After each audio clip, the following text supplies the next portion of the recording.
निम्नलिखित अवतरणों की संदर्भ सहित व्याख्या कीजिए।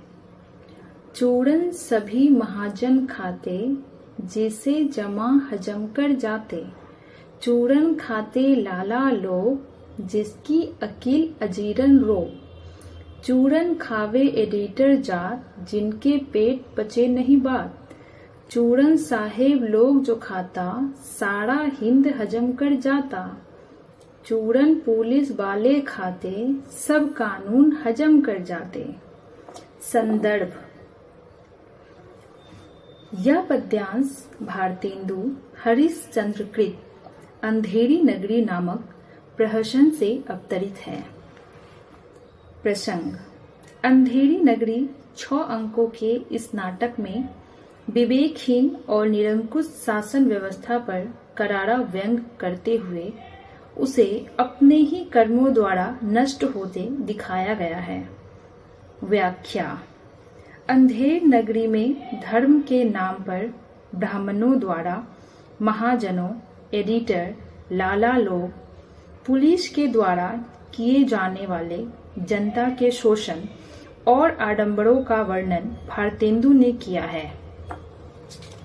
वे धर्म के ठेकेदार बनकर धर्म को भी व्यापार की वस्तु मानने लगे हैं।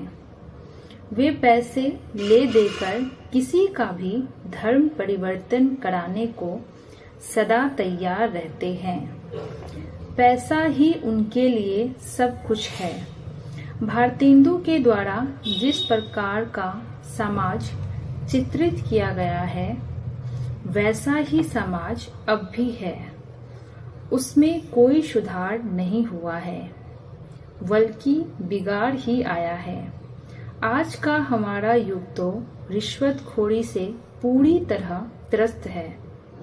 बिना रिश्वतखोरी के कहीं कहीं काम ही नहीं होता। सरकारी कर्मचारी तब भी बेईमान थे और अब भी वैसे ही हैं। उनकी महत्ता भ्रष्टाचार पर ही टिकी हुई है।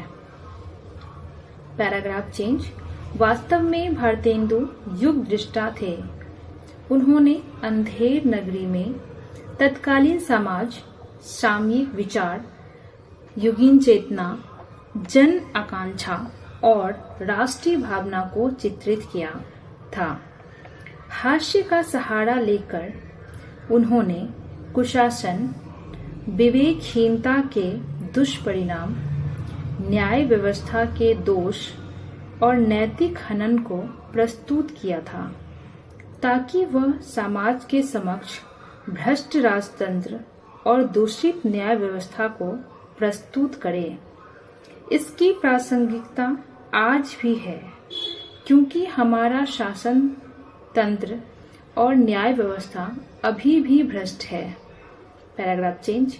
लेखक कहना चाहते हैं कि राज्यसभा में राजा, मंत्री, नौकर आदि सभी अपने अपने स्थान पर विराजमान हैं। राजा नशे में है और उसका सेवक उसे और अधिक शराब पिलाता है।